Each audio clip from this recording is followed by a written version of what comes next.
If you have a dog and you think he's anxious when you're away from home, the first thing is to work out, is this truly separation anxiety or is it separation fun? That the dog is actually just misbehaving because you're not there now to control his behavior. And this happens a lot if you try and control an animal's behavior using punishment. That the first thing they learn is, hey, when the cat's away, the mice will play.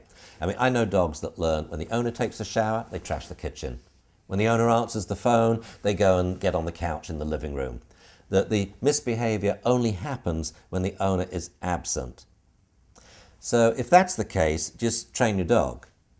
Then we need to work out, is this dog really anxious? Because if the dog's really anxious, that ain't fun. And we've got to do something about it.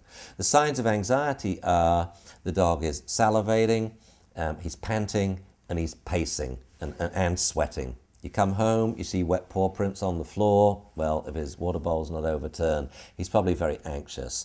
Leave a camera, videotape him. Because if he's anxious, you've got to do something about it. We've got to start now a confidence-building program, just like we did with the very young puppy.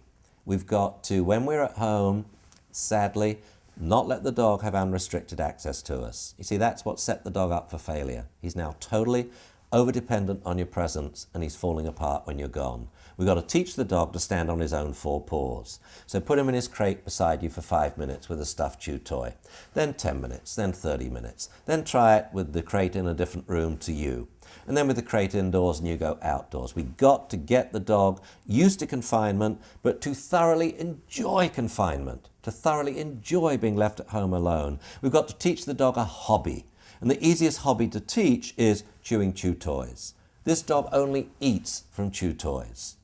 So it's so important because anxiety it's such a terrible thing. We really have to help the dog out here. Maybe you're doing both. That maybe the dog is anxious and so we get the behavior problems. So we have to resolve the behavior problems and do the confidence building program.